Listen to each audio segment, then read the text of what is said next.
بسم اللہ الرحمن الرحیم۔ السلام علیکم۔ روزی وائس چینل میں آپ سب کو خوش آمدید۔ آج میں آپ کے لیے ایک بہت ہی اچھی اور دلچسپ کہانی لے کر آئی ہوں۔ کہانی شروع کرنے سے پہلے آپ سب سے گزارش ہے کہ آپ نے اگر ابھی تک میرے چینل کو سبسکرائب نہیں کیا تو میرے چینل کو سبسکرائب کیجیے، ساتھ جو بیل آئیکن ہے اس کو بھی کلک کیجیے تاکہ ہر نئی آنے والی ویڈیو آپ تک آسانی سے پہنچ سکے۔ رات کی تاریکی ہر سو پھیل چکی ہے اور یہ تاریکی، یہ خاموشی مجھے اپنے اندر اترتی محسوس ہو رہی ہے۔ میں اپنا حسین چہرہ بالکل سارے فساد کی جڑ کو چھپا کر بس میں بیٹھی ہوئی ہوں۔ مجھے بہت زیادہ ڈر لگ رہا ہے کیونکہ میں زندگی میں اس طرح پہلی بار گھر سے اکیلی نکلی ہوں۔ میں نے اپنی گود میں ایک گٹھری رکھی ہوئی ہے۔ جی چاہتا ہے کہ اس گٹھری کو پھینک دوں تاکہ مجھ سے میری شناخت چھن جائے، لیکن میں تو جانتی ہی نہیں ہوں کہ مجھے کہاں جانا ہے۔ میرے پاس تو ٹھکانہ ہی نہیں ہے۔ مجھے نہیں معلوم مجھ جیسی لڑکی کا کیا انجام ہونا ہے۔ میری تو یہ دعا ہے کہ میرے ساتھ جو ہوا ہے وہ اور کسی کے ساتھ نہ ہو۔ میرا نام کنزا ہے اور میں بہت زیادہ حسین تھی۔ والدین کی اکلوتی بیٹی تھی اور بڑے ناز و نام سے پلی تھی۔ گو کہ میرا تعلق ایک متوسط گھرانے سے تھا، جہاں پر 2 وقت کی روٹی پوری کرنے کے لیے بھی دن رات محنت کرنا پڑتی تھی۔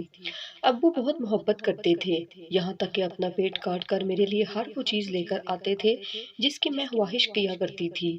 میری نظر میں تو میرا باپ فرشتہ صرف انسان تھا، مگر نہ جانے کیوں میری ماں میرے باپ کو ہر وقت برا بھلا کیوں کہتی رہتی تھی۔ ابو کے نئے نقش بھی پیارے تھے، بولنے چالنے کا انداز بھی بہت اچھا تھا۔ ان میں صرف ایک خامی تھی اور وہ یہ تھی کہ ابو غریب تھے۔ وہ اپنی جان مار کر کام کرتے تھے مگر تب بھی امی ان سے راضی نہیں ہوتی تھی، بلکہ وہ تو میرے سامنے ابو سے کہتی کہ میری قسمت اتنی بری تھی کیا جو تجھ جیسے کنگلے سے میری شادی ہو گئی۔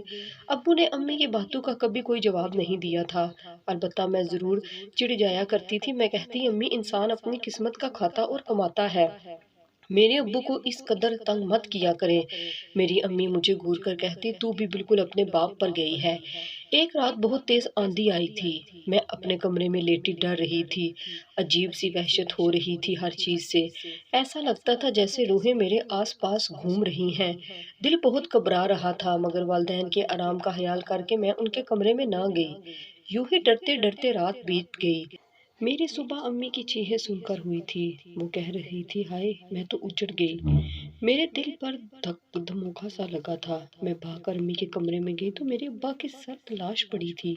میں پھٹی پھٹی آنکھوں سے امی کی جانب دیکھنے لگی۔ امی بولی کنزا مجھے نہیں معلوم یہ کیسے اور کب ہوا۔ میری طبیعت خراب تھی تو دوا لے کر میں سو گئی تھی۔ مجھے اپنے ارد گرد کی کچھ ہوش نہیں تھی۔ صبح اٹھی تو دیکھا تیرا باپ چلا گیا ہے۔ میں اس قدر شوق کی کیفیت میں تھی کہ میری آنکھ سے آنسو بھی نہیں ٹپکا تھا۔ میری امی نے چیخ چیخ کر سارا محلہ اکٹھا کر لیا تھا۔ ہر کوئی ہمیں دلاسے دے رہا تھا مگر میری آنکھوں میں تو رات والا منظر ٹھہر سا گیا تھا۔ شاید میرے ابو کی روح رات بھر میرے کمرے میں ہی رہی تھی۔ ابو کی میت اٹھائی گئی تب میرا سکتہ ٹوٹا تھا۔ میں ابو کی میت کے ساتھ لپٹ گئی تھی۔ پھر مجھے کچھ ہوش نہ رہا۔ مجھے بس اتنا پتا ہے کہ باپ کے جانے کے بعد میرے وقت الٹ گئے تھے۔ میں ماں کی آنکھوں میں کھٹکنے لگی تھی اور پھر ایک دن میری امی میرے پاس آ کر بولی کنزا آج تیرا نکاح ہے، تیار ہو جا۔ میں نہ سمجھی، امی کی جانب دیکھتی رہی۔ وہ بولی یہ عروسی لباس پہن لینا، تیرے سسرال کی جانب سے آیا ہے۔ میں نے ایک دم سے وہ شاپر امی سے چھین کر دور پھینک دیا اور بولی امی آپ کا دماغ خراب ہو گیا ہے، ابھی تو میرے باپ کی قبر کی مٹی کا رنگ بھی تبدیل نہیں ہوا ہے، ابھی تو ان کا 40واں بھی نہیں ہوا اور آپ کو ابھی سے میری شادی کی پڑ گئی ہے۔ امی ایک دم سے پھوٹ پھوٹ کر رونے لگی تھی۔ وہ میرے قدموں میں بیٹھ گئی اور کہنے لگی بیٹی میں یہ سب ہرگز نہ کرتی مگر تیرے باپ نے مرنے سے 2 دن پہلے مجھے بتایا کہ اس نے تمہارے لیے ایک رشتہ پسند کیا ہے۔ اب کل رات وہ مجھے خواب میں آیا تھا اور اس کی روح بہت بے چین تھی۔ کہنے لگا میری بیٹی کی ابھی تک شادی کیوں نہیں کی؟ بیٹی شادی کر لو نہیں تو تیرے باپ کی روح بے چین رہے گی۔ امی کی یہ باتیں سن کر مجھ پر لرزہ طاری ہو گیا تھا۔ کیا سچ میں میری وجہ سے میرے باپ کی روح بے چین تھی؟ امی اٹھ کر چلی گئی تھی مگر میں نے رو رو کر اپنا برا حال کر لیا تھا۔ امی کی باتیں یاد کر کے مجھے بخار ہو گیا تھا۔ شام میں ٹماٹر کی طرح سرخ ہو چکی تھی، بخار سے میرا بدن ٹوٹ رہا تھا۔ تب بھی امی نے مجھے مہلت نہ دی۔ میرا دولہا آیا مگر میں اسے دیکھ نہ پائی۔ میرا نکاح ہو گیا اور مجھے گاڑی میں بٹھا دیا گیا۔ گاڑی میں بخار کی وجہ سے میری آنکھ لگ گئی تھی۔ پھر گھر آ گیا۔ مجھے نہیں معلوم کس نے میرا ہاتھ پکڑا، کون مجھے کمرے تک لے گیا، مجھے سیج پر بٹھا دیا گیا، مگر جسم میں اتنا درد تھا کہ مجھ سے بیٹھا نہ گیا، اس لیے میں لیٹ گئی۔ تھوڑی دیر بعد کمرے کا دروازہ کھلا اور ایک بوڑھا آدمی کمرے میں داخل ہوا۔ میں سمجھی شاید یہ میرا سسر ہے، اس لیے جلدی سے اٹھ کر بیٹھ گئی۔ وہ شخص میرے پاس آ کر بیٹھ گیا اور کہنے لگا، میں بہت خوش نصیب ہوں کنزا جو مجھے تم جیسی لڑکی ملی۔ میں اس کی بات سن کر ایک دم ہوش میں لوٹ آئی تھی۔ پھر اس نے انگوٹھی میری جانب بڑھائی تو میں چلا اٹھی۔ میں بولی، نہیں نہیں، ایسا نہیں ہو سکتا، میری شادی تمہارے ساتھ نہیں ہو سکتی۔ اس کو غصہ آ گیا اور بولا، کیوں، اپنے پیچھے کوئی عاشق چھوڑ کر آئی ہو کیا؟ میں شوق کی کیفیت میں تھی۔ وہ غصے سے بولتا چلا جا رہا تھا، کہنے لگا، اگر کوئی عاشق تھا تو اپنی ماں کو بتاتی، اس نے مجھ سے جو 10 لاکھ روپے لیے ہیں وہ تمہارے عاشق سے لے کر تجھے اس کے ساتھ بیاہ دیتی۔ اس شخص کی بات سن کر میں بالکل حیران ہو گئی تھی۔ میری آنکھیں بند ہو چکی تھی، میں گہری بے ہوشی میں چلی گئی تھی۔ صبح میری آنکھ کھلی تو میں کمرے میں خود کو اکیلے پا رہی تھی۔ میں نے ارد گرد کا جائزہ لیا تو یہ دیکھ کر حیران رہ گئی کہ یہ کمرہ تو بہت زیادہ وسیع تھا۔ میں نے خود میں ہمت پیدا کی اور اٹھ کر باہر نکل گئی۔ باہر جا کر دیکھا تو الگ ہی دنیا آباد تھی۔ ایسا لگ رہا تھا جیسے میں کسی محل میں آ بسی ہوں۔ یہاں وہاں نوکر چاکر گھوم پھر رہے تھے۔ میرے لیے ناشتہ بھی ملازمہ نے ہی بنایا تھا۔ میں امی کے بارے میں سوچنے لگی تھی۔ میری ماں نے ہمیشہ پیسے کا لالچ کیا تھا۔ میرے باپ کی زندگی اجیرن بنا رکھی تھی، پھر مجھے بھی بیچ دیا۔ ابو کو خواب میں دیکھنے والی بات تو بس بہانہ ہی تھی۔ خیر، میرا سارا دن عجیب بے چینی میں گزرا۔ کہتے ہیں نا کہ اگر دل راضی نہ ہو کام میں تو دنیا کی کوئی چیز بھی خوشی نہیں دیتی۔ خیر، جب رات ہوئی تو میرا شوہر کمرے میں آ گیا۔ وہ بڑے خوشگوار موڈ میں تھا، کہنے لگا، معاف کرنا، کام کی زیادتی کی وجہ سے گھر واپس آنے میں دیر ہو گئی، تم سناؤ اب طبیعت کیسی ہے؟ میں بولی، ابھی بھی ٹھیک نہیں۔ میں نے اس سے جھوٹ بولا تھا تاکہ وہ مجھ سے دور دور ہی رہے۔ میری بات سن کر اس نے ایک عجیب کام کیا۔ وہ میرے پیروں کی مالش کرنے لگا تھا۔ بولا، اس سے تم جلدی ٹھیک ہو جاؤ گی۔ مجھے یہ مناسب نہیں لگا، اس لیے اسے بارہا منع کیا، مگر وہ میری بات کہاں سنتا تھا۔ اس نے میرے پیروں کی خوب مالش کی اور پھر بولا، یہ بکری کا دودھ ہے، تمہاری ناف میں ڈالنا ہے۔ میں بولی، کیوں، کیا بات ہے فیصل؟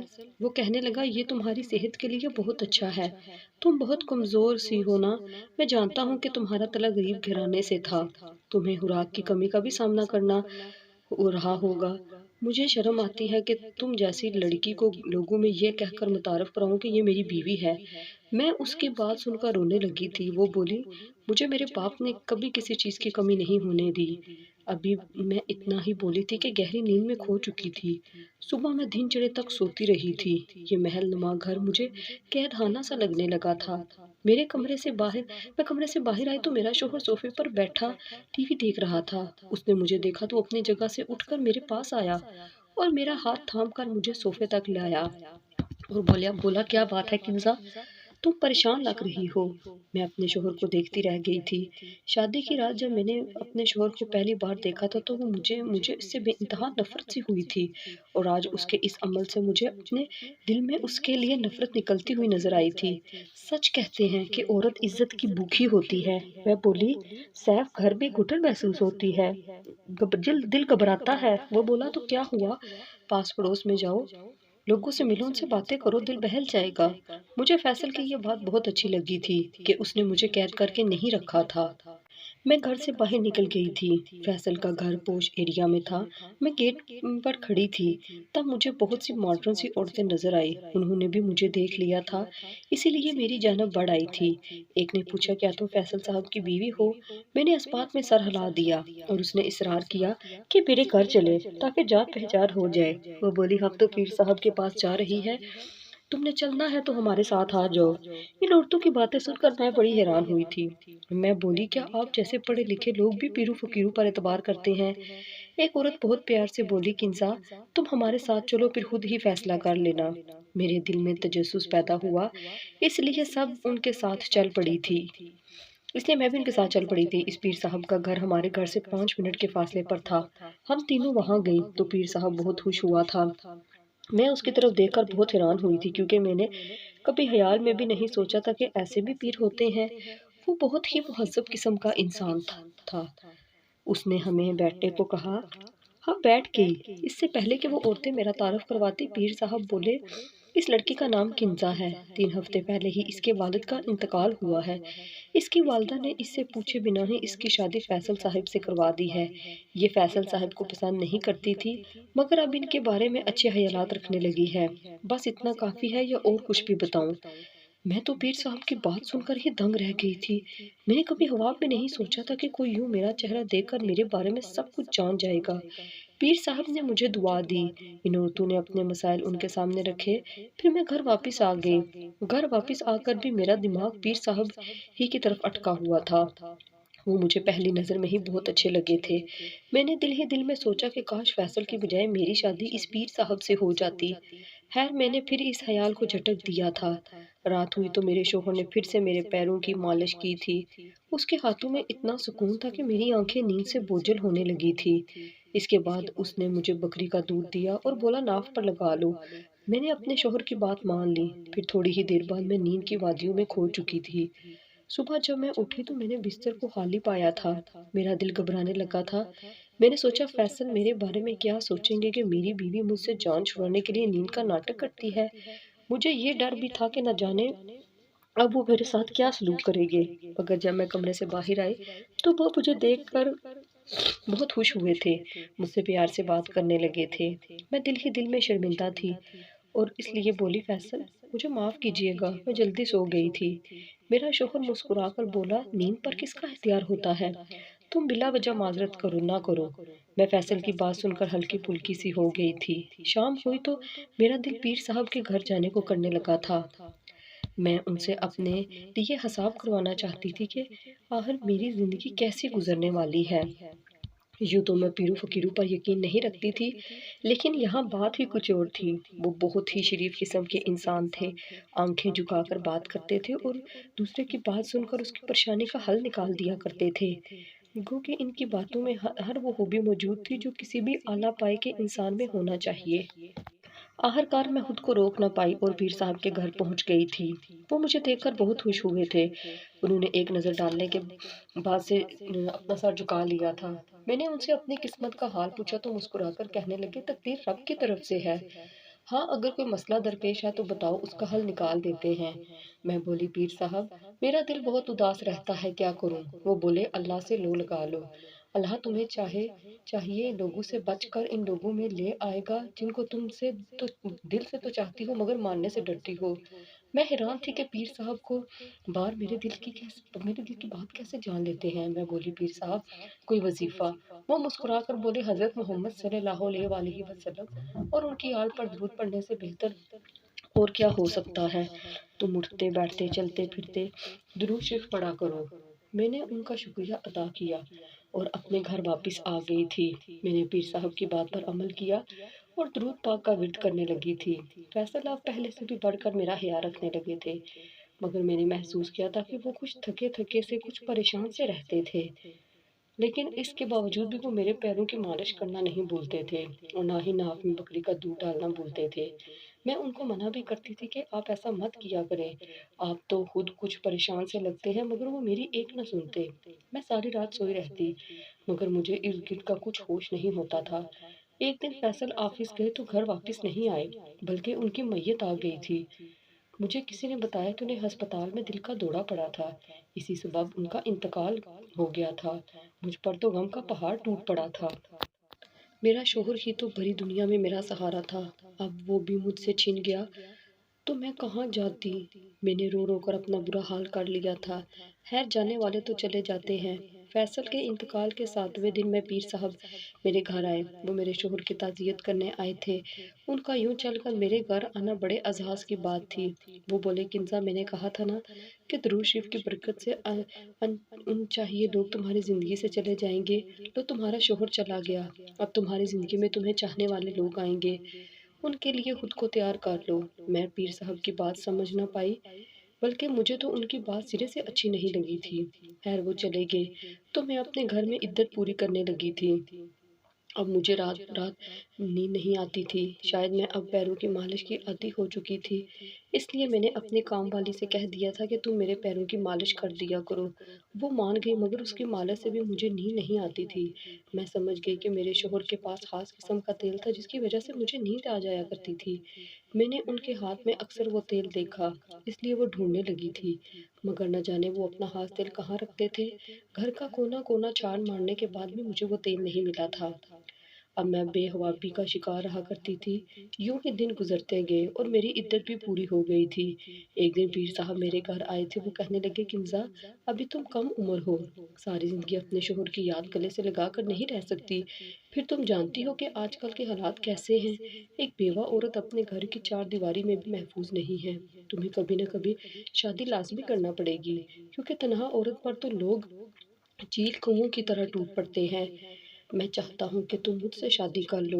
میں پیر صاحب کی بات سن کر دھنگ رہ گئی تھی۔ میں نے تو کبھی ہوا میں بھی نہیں سوچا تھا کہ میری خواہش اس طرح پوری ہو سکے گی۔ مجھے سچ میں پیر صاحب مل جائیں گے۔ میں ان کی آفر سن کر خوش تو بہت ہوئی، مگر بولی، پیر صاحب مجھ بیوہ سے کیوں شادی کرنا چاہتے ہیں؟ وہ مسکرا کر بولے، تاکہ تمہیں زندگی کی تمام خوشیاں دے سکوں۔ میں اٹھ کر اپنے گھر آ گئی تھی۔ میں بہت زیادہ خوش تھی۔ سمجھ نہیں آ رہا تھا کہ میں کیا کہوں۔ بہت سوچ بچار کے بعد میں نے اپنی ملازمہ کے ہاتھ یہ پیغام بھجوا دیا تھا کہ میں ان سے شادی کرنے کے لیے رضامند ہوں۔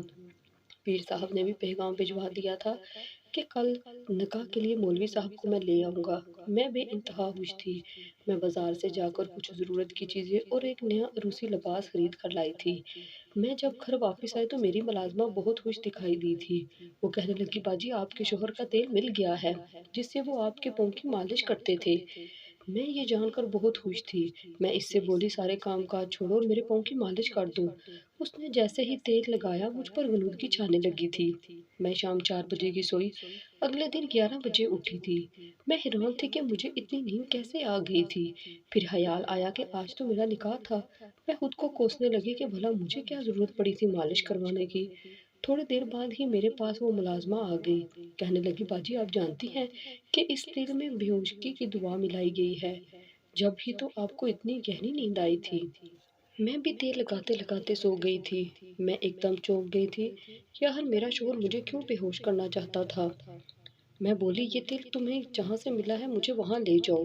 وہ مجھے فیصل کے اسٹڈی روم میں لے گئی تھی۔ وہاں میرے دیکھنے کے لیے بہت سی چیزیں موجود تھی۔ میں بولی، تم جاؤ، میں آتی ہوں۔ وہاں ایک حساب کتاب والا رجسٹر پڑا تھا۔ میں نے وہ کھول کر دیکھنا شروع کر دیا۔ فیصل نے اس رجسٹر میں سب کچھ درج کیا ہوا تھا۔ اپنے بزنس کی ساری ڈیٹیل لکھی ہوئی تھی۔ آگے ایک کاغذ پر لکھا ہوا تھا کہ میرے پاس اتنی دولت تو موجود ہے، مگر کوئی وارث نہیں ہے، اس لیے میں نے ایک کم عمر لڑکی سے شادی کی تاکہ میرا وارث پیدا ہو جائے۔ میں شادی کی تقریب میں اپنے ساتھ پیر صاحب کو بھی لے کر گیا تھا۔ انہوں نے مجھے گھر آ کر بتایا کہ کنزا سے تمہیں وارث نہیں ملے گا۔ میں بہت گھبرا گیا تھا، لیکن انہوں نے بھی دم کیا ہوا تیل اور بکری کا دودھ دیا۔ انہوں نے کہا کہ بالا دن تم نے یہ بلا ناغہ تم نے یہ عمل کرنا ہے، پھر تمہاری بیوی حمل کے لیے تیار ہو جائے گی۔ پیر صاحب نے مجھے بھی ایک بوتل عرق سندل دیا ہے۔ میں نے اپنی بیوی کے تیل میں نیند کی سپرے شامل کر دی ہے۔ وہ اسے سونگھتے ہی سو جاتی ہے، یوں میں اس کے سوال جواب سے بچ جاتا ہوں۔ عرق سندل پینے سے مجھے بھی نیند آ جاتی ہے۔ میں یہ سب پڑھ کر بہت حیران تھی۔ میرا دل گھبرانے لگا تھا۔ ادھر ہی عرق سندل کی بوتل بھی پڑی تھی۔ میں نے سوچا کہ اس کو لیبارٹری میں چیک کرواتی ہوں۔ نتائج جان نکالنے والے تھے۔ عرق سندل میں سلو پوائزن شامل کیا گیا تھا، جس سے انسان دھیرے دھیرے اندر سے ختم ہو کر مر جاتا ہے۔ میں تھر تھر کانپنے لگی تھی۔ یہ سب پیر صاحب نے کیوں کیا؟ میں راز جاننا چاہتی تھی، اس لیے میں ان کے گھر کی جانب چل پڑی تھی۔ میں نے جیسے ہی ان کے گھر قدم رکھا، ان کی آواز میرے کانوں میں پڑی تھی۔ وہ نہ جانے کس سے بات کر رہے تھے۔ کہنے لگے، آج میں اپنی محبت کو حاصل کرنے جا رہا ہوں۔ کیا فیصل بڈھا ہر حسین عورت کا حقدار ہے؟ نہیں نہیں، وہ مجھے اپنے ساتھ شادی پر لے کر گیا تھا۔ مجھے پہلی نظر میں ہی اس کی بیوی سے محبت ہو گئی تھی، اس لیے میں نے فیصل سے کہہ دیا کہ 40 روز سے پہلے اپنی بیوی کے پاس مت جانا، اور تیل اور بکری کا دودھ تھما دیا۔ راستے سے ہٹانے کے لیے میں نے اس کو شربت میں زہر ملا کر دے دیا۔ کسی کو مجھ پر شک نہیں ہوا، کیونکہ ان لوگوں کی آنکھوں میں دھول جھونک چکا ہوں۔ یہ نہیں جانتے کہ میں کتنا بڑا مجرم ہوں۔ میں تو پولیس سے بچنے کی خاطر یہاں پر بیس بدل کر بیٹھا ہوا ہوں۔ خیر، آج کنزا سے میری شادی ہو جائے گی۔ میں اس کی باتیں سن کر خوفزدہ ہو چکی تھی۔ میں الٹے قدموں پہ ہی گھر واپس آ گئی تھی۔ میں نے گارڈ سے کہہ دیا تھا کہ اگر کوئی گھر میں داخل ہونے کی کوشش کرے تو مت آنے دینا۔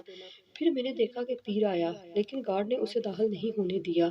جیسے ہی رات ہوئی، میں گھر کے پچھلے دروازے سے نکل گئی تھی۔ میں بس اسٹیشن تک بڑی مشکل سے پہنچی تھی۔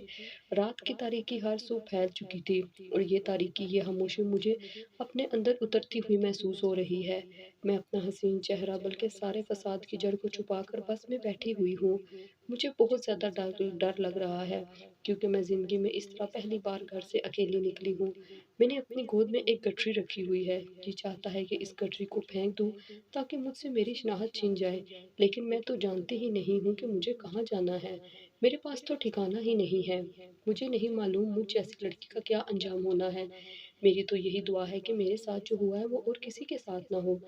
مجھے یہ بھی معلوم پڑ چکا تھا کہ میرے شوہر نے اپنی ساری جائیداد مختلف یتیم خانوں میں تقسیم کر دی تھی۔ اس نے میرے لیے پھوٹی کوڑی بھی نہیں چھوڑی تھی۔ بہت سوچ بچار کے بعد میرے ذہن میں دارالایمان کا خیال آیا تھا۔ میں وہاں جا کر آباد ہو گئی تھی۔ ماں کے پاس واپس نہیں جا سکتی تھی، کیونکہ مجھے اس پر یقین نہیں تھا وہ مجھے پھر کسی شخص کے ہاتھوں فروخت کر سکتی تھی۔ دارالایمان آ کر میں نے پیر کے خلاف مقدمہ درج کروا دیا تھا۔ پولیس اسے پکڑ کر لے گئی تھی۔ اب میں نے اپنے لیے جینا سیکھا ہے۔ میں نے اپنی ادھوری تعلیم پھر سے شروع کر دی تھی۔ ساتھ ساتھ میں کال سینٹر پر جاب بھی شروع کر رہی تھی۔ مجھے یقین ہے کہ ایک دن ایسا آئے گا کہ میں مکمل طور پر اپنے پیروں پر کھڑی ہو جاؤں گی۔